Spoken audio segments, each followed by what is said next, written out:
Alors combien peut-on négocier en immobilier? Pensez à vous abonner et actionnez la cloche pour recevoir les nouveautés. C'est l'histoire d'un ami, un bon ami qui a fait l'affaire du siècle. Alors évidemment, tout le monde rêve de faire l'affaire du siècle en immobilier. Et là, un jour, il va visiter une maison, très belle maison, mais il se dit, elle n'est pas pour moi, elle est trop chère. Mais bon, elle lui avait tapé dans l'œil. Alors il fait une offre, il en discute avec ses collègues, et ses collègues lui disent, oh, écoute, tape une offre basse, de toute façon, tu ne l'auras quand même pas. Donc il fait une offre très basse, genre moins 20, moins 25% par rapport au prix de vente. Il l'envoie à l'agent immobilier qui l'avait stimulé à faire cette offre. Et l'agent immobilier, à peine quelques heures plus tard, le rappelle et lui dit, votre offre est acceptée. Le mec emmerdé, évidemment, il ne s'attendait pas à avoir la maison. Mais des années après, il me la raconte encore, cette histoire, en me disant combien il avait fait une bonne affaire. Alors, peut-on encore faire des affaires de ce type aujourd'hui? Oui, dans les formations d'investissement, on vous apprend qu'il faut faire des offres à moins 20, moins 25, moins 30%. Franchement, si vous arrivez à le faire, vous m'appelez. Parce que ce genre de choses, en général, c'est pour les pros. Néanmoins, je vous rassure, continuez la vidéo jusqu'au bout, autrement vous allez désespérer. On peut parfois faire des affaires, des très bonnes affaires, à moins 20% dans plusieurs cas. Soit le bien est brûlé, regardez la vidéo sur les biens brûlés, donc est depuis trop longtemps sur le marché, donc ne se vend plus.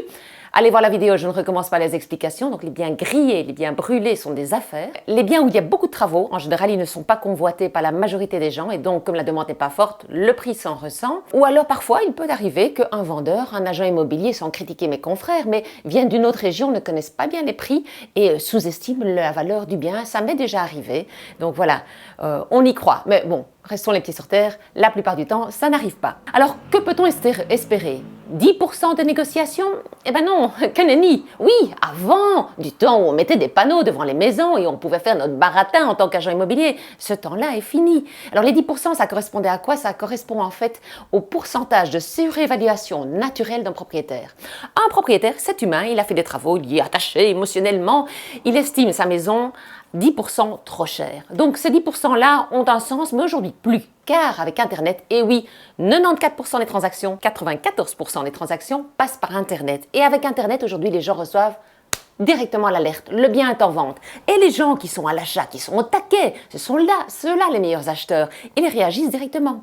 Ils vont voir la maison, ils font une offre et donc c'est la raison pour laquelle aujourd'hui la négociation se situe entre 0 ou 5% maximum du prix. Parce qu'avant on avait 30-40 visites en 2 mois, aujourd'hui on a 30-40 visites en 1 à 2 semaines.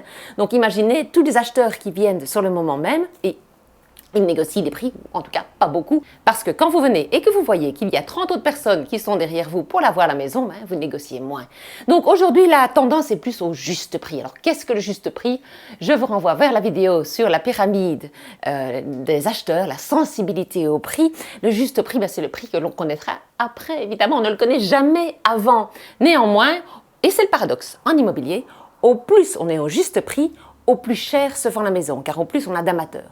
Donc en résumé, aujourd'hui, on vend les biens au prix ou avec une négociation de 5% dans les meilleurs des cas. Ou alors, c'est pervers, c'est carrément plus 5 à 10%. Alors, il faut savoir que les agents immobiliers, les propriétaires ne peuvent pas faire de surenchère. La surenchère est pour les notaires. Et en Belgique, par contre, ce qui se passe aujourd'hui, c'est que l'accord sur le prix et sur la chose ne fait pas la vente.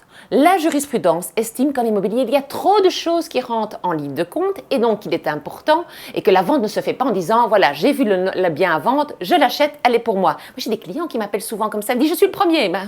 Oui ou non, il n'y a pas de priorité en immobilier. Ou je vous l'achète. Oui et non. Non, il faudra l'accord du propriétaire. Et c'est là où le système est un peu pervers, c'est que le propriétaire va recevoir toutes les offres au prix, les offres en dessous du prix, mais les offres aussi qui sont au-dessus du prix. Et mettez-vous à la place d'un propriétaire qui reçoit une offre au-dessus du prix demandé. Qu'est-ce qu'il fait? Non, non, non. Bien sûr, il l'accepte. Et c'est ce qui se passe aujourd'hui. Aujourd'hui, la demande est tellement forte, les acheteurs sont là et ils la veulent, qu'ils mettent le prix plus élevé. Voilà. Alors, ce n'était pas une vidéo pour vous décourager. Regardez les autres vidéos, comment faire des affaires, comment négocier, comment des phrases à dire, les gestes à ne pas faire. Il y a pas mal de choses à savoir. Allez, à bientôt!